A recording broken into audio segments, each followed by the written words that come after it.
What's going on, guys? Welcome back to the channel. Nice guy driver. About to head out, go get some gas, and get ready to start my mornings. Shut up and just drive. This is what the CEO of Uber, I don't even want to try to pronounce his name because I'll get it wrong, but most of you know who I'm talking about. And those two morons, I'm saying morons, that run Lyft over there, that they have an opportunity to create a business that's better than the company before them, and they chose to do almost the exact same thing that Uber's done for the whole time they've been in business. And their stocks show. When Uber stocks plummet, what does Lyft also do? Plummet. Because you're doing the same thing.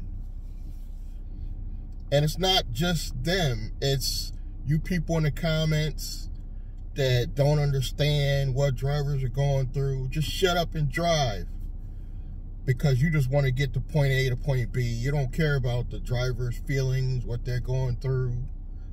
But once you become a driver, you have a new respect for the hustle, for the grind. And it's just crazy that people will say in the comments, just shut up and drive. You know, any job you have, you might not necessarily like. So why are you not allowed to, you're allowed to complain about your regular job, but why, as a rideshare driver, do people not want you to complain? You know, and some people get in my comments and be like, let's show the positive side of rideshare. There ain't that much. There ain't that much positivity with rideshare.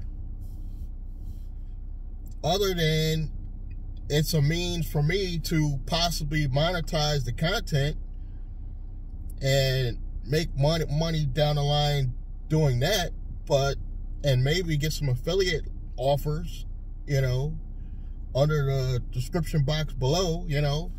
But other than that, there ain't too much positive in rideshare. You know, you have to create a business outside of rideshare. But people will criticize you in the comments, not even realizing you're building a business already outside of rideshare. I've got 5 other channels outside of just this one, and I'm constantly building the media machine.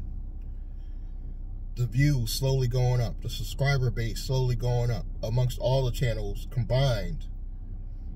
And then I'm going to input those into my own OTT platform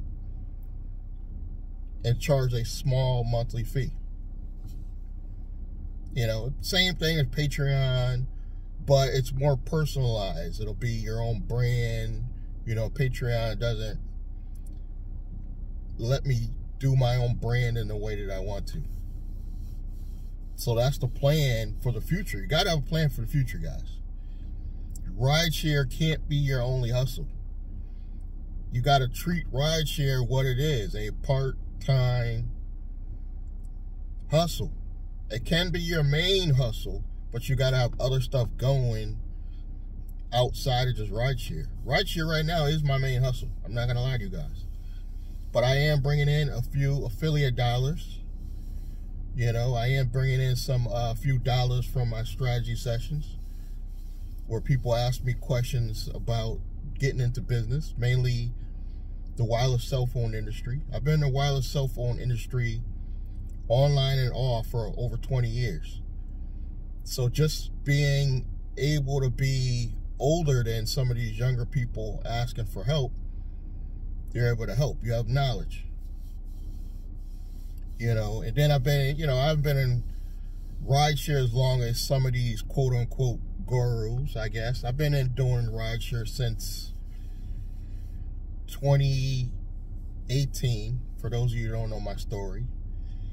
And I did stop. I quit in 2020 late 2020 during the pandemic. I'm not gonna lie, it's completely sold out. Got some of this EIDL money that tied me over for 2 years. That EIDL money tied me over, and I do realize it's somewhat of a trap because they try to get you in more debt. But as long as you're trying to build something outside of just rideshare, you won't stay in that trap. Because I'm not letting them put me in that trap while I stay in that constant loop of being in debt. Because I do owe a loan. I owe an SBA loan, $72,000. You know, with interest, you know they're gonna pound on the interest. But what I have to do is create another form of income to combat that. So I'm not in this constant loop of just being in debt. And that's where media comes in. So instead of you people in the comments hating, they should actually be trying to use their YouTube channels to create some type of content, you know, and stop just consuming content and become a creator, and possibly they could do the same thing. You know, you can't just hate on people all the time without understanding them. This is one of the reasons why I never go on, even though we all have our opinions. I get it. We all have our opinions. But when I go on someone's channel, even if I don't like what they're saying, I just leave. But if I have something good to say, then I will do a comment. That's just me. That's just the way I was raised, maybe. You know, I don't think the negativity helps anybody. It just makes you feel good, I guess, that you could say something hateful on somebody's channel and it not getting taken down. It's almost like a game. Let's see how far I could go before they delete my comment. I don't go on anyone's channel promoting hate. I just don't. I'm only going to comment if it's positive. You know, and there's a lot of stuff I see on YouTube that I want to say something negative, but I don't. You know, the only one time I did say something negative on someone's channel was because they scammed me. You know, they over-promised something, under-delivered, and I considered that a scam, and I did say something negative, but it was no big deal. You know, but there's very little positive stuff to say about rideshare. It is what it is. You know, I've recently had a lot of young people ask me in my area. You know, I'm in Hartford, Connecticut area and the surrounding towns. And they asked me, should I start doing rideshare? And I was like, when do you want to drive, at night? And I'd be like, no. In my opinion, only maybe early mornings and afternoons. But if you're going to do this after work at night, and you don't want to invest in dash cams or other security measures, I just tell them no. And I got a video coming up, I don't know if it's before or after this video, talking about the corruption that DoorDash is doing, trying to talk content creators into saying just positive stuff. Only positive stuff about DoorDash. And I think that was interesting because they're giving you an opportunity to actually have a real job.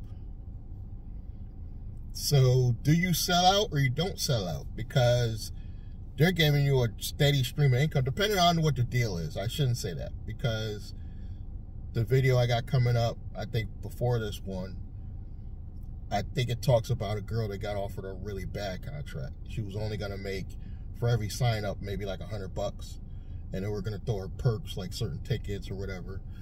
I don't think that's worth it. But if they were to offer you, say, $50,000 to $100,000 a year to just promote positive content about their service and get drivers to sign on, would you do it? And a lot of people, I think, would sell out and do it because it pays more than rideshare. You know, you gotta love rideshare for this to be appealing. You really do. I must even like it as much as I complain, I must be a part of me that loves doing rideshare, because I keep doing it. You know, it's almost like that's what Uber's ultimate plan is, to get you in this loop where you don't want to leave. But trust me, I am leaving. I left in 2020. The only reason why I came back is things were getting slow on the online market. But once I'm done, I'm really going to be done. But I can't say that I will be done with the transportation industry, because I'm really trying to figure out how to set up my private transportation business to be efficient enough where I can bring on other drivers, kind of get myself out of it, and keep the wheel going where drivers will sign on drivers, you know, and kind of eliminate Uber and Lyft altogether and do like a transportation local service, because that's all I really care about, helping out the local people in my areas. We don't need to be taking over the rideshare industry. It's not that important. We're trying to get money. So eventually I'm going to weed my way out of Uber and Lyft. I'm getting some private people now, but it's kind of sporadic. They're not like people that are like steady every day. So I'm thinking about possibly going to, once I structure everything that I want it structured a certain way. I'm thinking about setting up a new LLC under my main business just for rideshare, for safety reasons.